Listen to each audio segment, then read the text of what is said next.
Muy bien.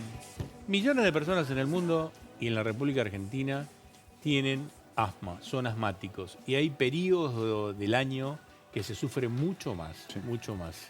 ¿No? En este momento, justamente en el cambio, cuando hay mucho cambio en estación, frío, calor, el cambio climático y cambio más que nada de la polución, los árboles, viste, que empiezan a florecer. Bueno, Franco justo nos puede Sí. nombrar un poquito eso.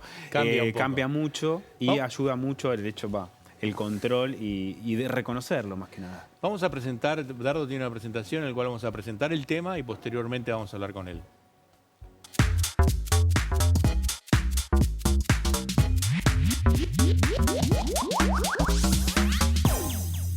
El asma es una enfermedad pulmonar común que afecta a millones de personas en todo el mundo.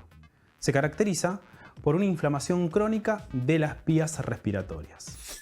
Si bien es una enfermedad común en la infancia, que remite en la pubertad, puede volver a aparecer años más tarde. Los síntomas especialmente aparecen por la noche o temprano en la mañana, y los más comunes son sibilancias, que son silbidos en el pecho, dificultad para respirar, opresión en el pecho, tos, que varía con el tiempo y en la intensidad. Las crisis pueden estar desencadenadas por diferentes causas.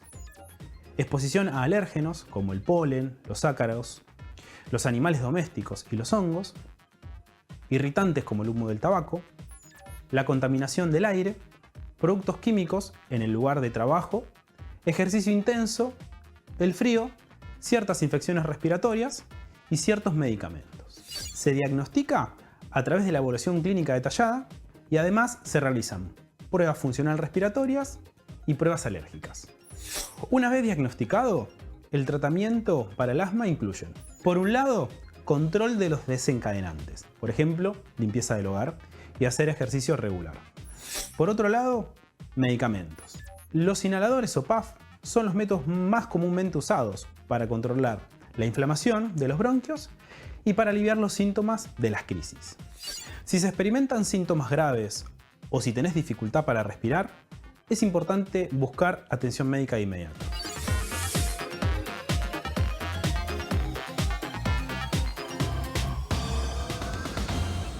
¿Por qué hacemos tanto hincapié en el asma? Porque hay muchísima gente que lo padece. Y si vos tuviste un nene pequeño de 2, 3 años con broncoespasmo, te vas a acordar de lo que estamos diciendo porque la pasás realmente muy mal. La pasa él mal y la pasa la familia muy mal. Es una situación de estrés en el momento, cuando uno no puede respirar y siente que se te cierra el pecho con falta de aire y todos ahí alrededor tratando de poder ayudar a la persona que está padeciendo esto, es bastante desesperable. En Argentina hay un montón de pacientes, casi 4 millones de argentinos padecen esta afección y hay muchas hospitalizaciones repetidas a veces de los pacientes que a veces o por desinformación o no adherencia al tratamiento vuelven a repetir este tipo de cuadros. ¿Vos tocaste un caso por falta de información o por falta de adherencia? De adherencia, sí. Los pilares, una de las iniciativas a nivel mundial es que tratar de que el paciente, o empoderar al paciente, que el paciente cuando vos vas a la consulta tenga toda la información. Es lo que tratamos nosotros en el programa del día a día, de informar y de transmitir la información, aunque sea lo más simple posible, tratando de hacer simple, para que tenga la información y con eso tener ciertas pautas de alarma para poder consultarla o mismo tener, si vos estás ya con tratamiento broncodilatador, que son los PAF, si vos sentís síntomas, hacerlo en forma de rescate, por ejemplo, si tenés de rescate. Importante es esto, mira, ¿qué es? O sea, ¿qué tenemos? ¿Qué es el asma? El asma es una enfermedad heterogénea porque afecta todo lo que es el pulmón en diferentes estadios y lo que genera es una inflamación a nivel de los bronquios o lo que es la conducción de lo que nos llevan el aire a los pulmones y genera inflamación, estrechez de las vías aéreas y obstrucción más que nada porque hay un montón de secreciones que tapan ese cañito, por decirlo en forma burda. Es lo que vos estabas diciendo. Es lo que yo le explicaba ahí más gráficamente de qué sucede fisiopatológicamente dentro de nuestro cuerpo. Y es así, ¿no? O sea, pensá que tenés una obstrucción, sea por moco o obstrucción o constricción del bronquio, y no te llega aire. O sea, el pulmón no se infla, lamentablemente no te entra aire y tenés todos los síntomas sobreagregados. Nosotros ponemos el estetoscopio en la espalda Sí. y escuchamos de una manera. Mostrame cómo escuchamos. No, nosotros lo que escuchamos, para que se entienda en forma grosa, se llama, cuando ponemos el estetoscopio, se llama murmullo vesicular. Es como si las hojas, te imaginaste el viento con las hojas. Esto es lo que escuchamos habitualmente cuando nosotros nos ponemos el estetoscopio. Si escuchamos a los pacientes cuando respiran. Esto es una respiración normal. Nosotros ahora estamos respirando normal y sentimos esto. Te lo imaginás como si fueras las hojas abajo del árbol, como golpeando en el piso. Es más o menos descriptivamente el ruido. Y es lo normal. Qué bueno esto, porque lo escuchamos tal cual, ¿eh? Son crepitantes. Es así, es como si fuera un pajarito de fondo que estás escuchando, que los pones y es típico. Igual, a veces cuando los pacientes están en una etapa tan grave que tiene todos los bronquios cerrados, lo escuchás sin ponerte el estetoscopio, porque directamente el paciente siente que no le entra nada al aire y hace un quejido en todo el cuerpo. Así que eso se escucha cuando es sutil a veces, pero cuando el paciente ya está, por ejemplo, cuando lo vemos en la terapia intensiva en insuficiencia respiratoria, lo escuchás y el esfuerzo que hace la persona. El esfuerzo respiratorio. Piensen que como que la persona está respirando como por una pajita.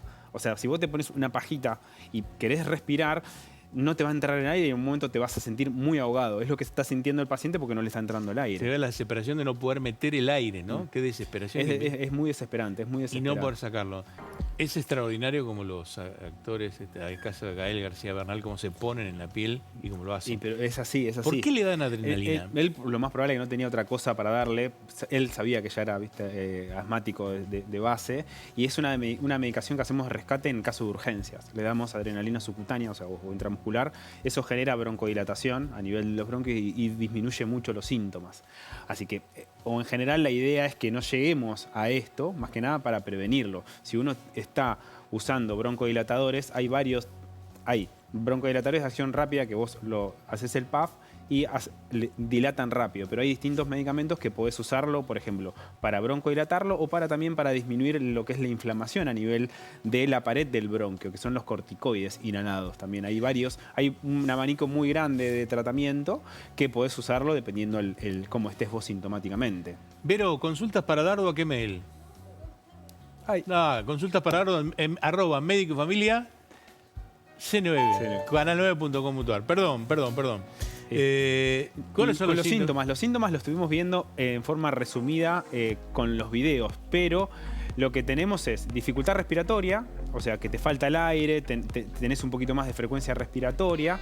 Sí, lo que vemos es tos y sibilancia. Lo que vimos con el actor que le faltaba mucho el aire, esas son sibilancias continuas en todo el cuerpo. Es lo que yo le relataba al inicio, que a veces con los pacientes que llegan a este estado grave, ya la sibilancia no hace falta ni ponerte el estetoscopio. En esta época del año también pasa mucho que el tema de las hojas y en la primavera son desencadenantes. Hay muchos desencadenantes. Dentro de esos, el cambio climático, que es el cambio de frío-calor, las estaciones. Obviamente las infecciones, tanto las infecciones por virus como bacterias, la neumonía, la gripe, que pueden desencadenar. Si sos fumador o tenés un ambiente fumador, o por ejemplo vos sos asmático y si vas a algún lugar donde están fumando, es un irritante en sí a nivel respiratorio. Obviamente el ejercicio, hay algunos pacientes que cuando haces ejercicio, en general 10-15 minutos después de empezar el ejercicio, podés desencadenarlo. Por ahí los pacientes lo que hacen es, antes de hacer un ejercicio o ya conocen que el desencadenante de por sí es el ejercicio, hacen como puff preventivos para el momento del ejercicio. Sí, si vos en los chicos vos tenés que hacer con el ejercicio, empieza a tener broncoespasmo porque no está bien controlado, Sí. hay que ver la medicación. Si está deprimido, si está triste, también, si no come. También. Los síntomas pueden ser, obviamente, el aporte respiratorio. Y si vos, por ejemplo, no dormís bien, descansás mal, al otro día vas a estar cansado, irritable, mucho dolor de cabeza, cefalea. Y obviamente todo esto es aparejado de que vos no te llega el oxígeno y que te dificulta respirar. Como si querés poner la diapositiva anterior, esta es como lo que podemos hacer para los pacientes que ya son asmáticos de por sí y que saben que son asmáticos y que reciben medicación tanto como para para la crisis o como en forma crónica, esto está bueno para tener como un checklist de saber si estás bien controlado o no. Uno, por ejemplo, si tenés síntomas diurnos, más de 2 veces por semana. O sea, si vos tenés 2 o más síntomas por semana, o sea, si tenés tos, sibilancias y necesitas rescates en el momento... Para poner Oscar a pleno y sacarle vos en tu casa una foto a la televisión, si sos asmático, que esto que está contando Dardo es realmente muy, pero muy importante. Entonces, síntomas diurnos, más de 2 veces por semana. Más de 2 veces. Si tenés eso, bueno, un tilde, tenés un puntito, por decirlo de alguna manera. Si a la noche, si alguna noche te despertaste con síntomas, si vos estás dormido y de repente besás tos, falta de aire, otro puntito para sumarlo. Si necesitas, obviamente, 2 veces por semana los PAF, más de lo que ya tenés habitualmente, es otro tilde para tenerlo. Y obviamente alguna limitación de tu actividad. O sea, si vos haces ejercicio o vas, por ejemplo, los chicos que tienen mucha falta en el colegio por las crisis en sí, así que si vos tenés alguna limitación, colegio, trabajo o actividad física y demás, obviamente tenerlo presente. Esto, si vos haces este checklist en tu domicilio y si tenés, por ejemplo, si no tenés ninguno, es que tenés un buen control. Estamos acá, en esta. Sí, no tenés un buen control, pero si tenés 1 o 2, parcialmente hay que mejorar o hay que modificar alguna cosa.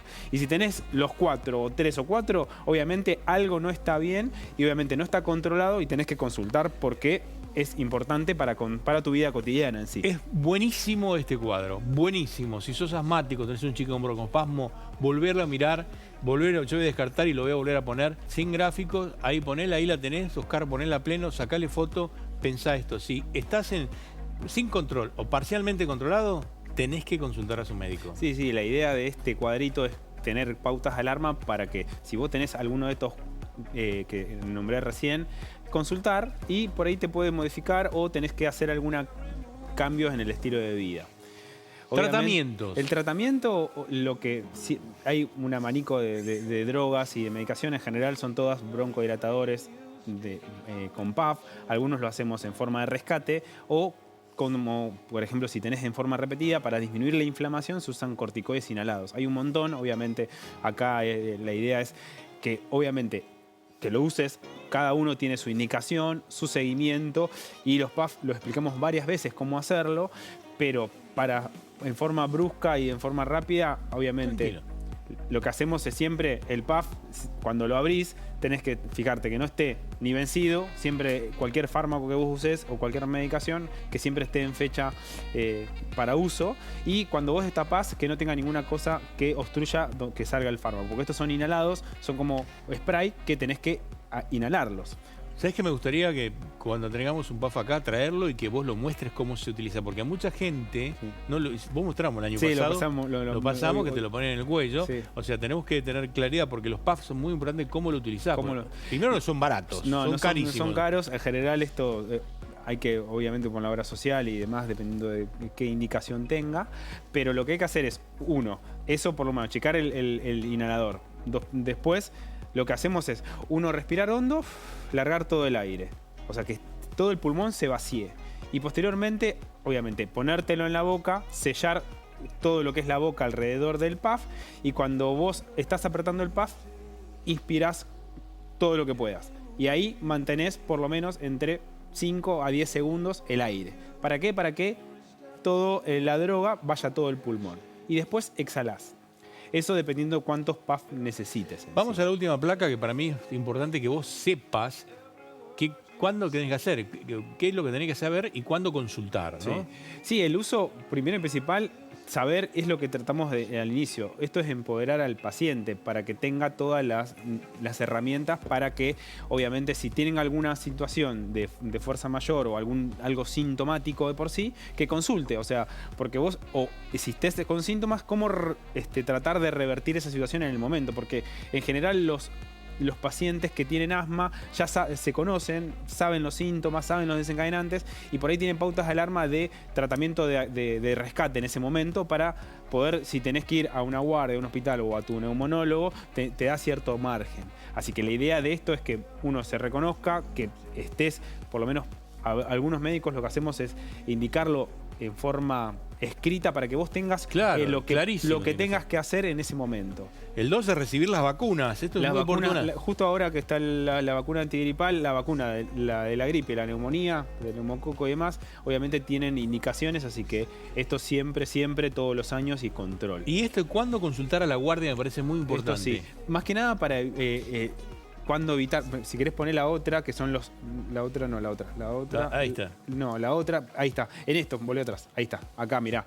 Si vos estás sin aliento, o sea, yo estoy sentado acá y ya me falta el aire, estoy sentado y ya estoy agotado, es como que no podés a este punto estar en tu casa y como hacer una vida normal. Tenés que consultar sí o sí. Si estás confuso, somnoliento, agitado, si tenés la frecuencia respiratoria nuestra normal es de 16 para abajo, entre 15, 20 por decirlo de una manera. Pero si vos tenés una frecuencia cardíaca, una frecuencia respiratoria más de 20, 25 hasta 30, eso significa que vos estás teniendo una demanda ventilatoria muy alta, por lo cual tenés que consultar, porque es como si vos estás haciendo un ejercicio continuo. Esto es fuerte, ¿eh? Somnoliento, confuso y agitado. Sí. El tema es que vos no te llega oxígeno. O sea, si vos tenés todos los bronquios cerrados, el pulmón no cumple la función más importante, que es el intercambio gaseoso, no te va a llegar oxígeno al cerebro y por lo cual vas a tener agitación, confusión y un poco de somnolencia, o sea, un poco de estar dormido, por decirlo de una manera. Incapaz de hablar en oraciones complicadas. Hay muchos pacientes que llegan directamente, te hablan así, perdón, pero te hablan despacito porque no pueden. Uno cuando habla lo que hace es movilizar por las cuerdas vocales aire. Y si vos no tenés una capacidad para que entre aire ni que salga aire por los broncoespasmos, la persona no va a poder hablar. Hay muchos pacientes que llegan a la terapia intensiva agotados que no te pueden ni decir hola. Y es así, es real esto, es así. Dardo, como siempre, una maravilla. Creo que esta columna es muy importante para todas aquellas personas que son asmáticas, tienen un familiar asmático, tienen hijos asmáticos. Yo tengo casos muy fuertes con este tema y vos también. Pero vamos a darle la parte positiva, todo esto es prevenible, las crisis son prevenibles, si estamos bien tratados, y esto lo siguen los neumonólogos. Sí, la idea fundamental de lo de hoy es más que nada transmitir esto. Obviamente es una enfermedad que se va a convivir, se convive, se puede hacer una vida común y normal como todos, pero siempre con un control y un seguimiento adecuado. Esa es lo primordial de esto.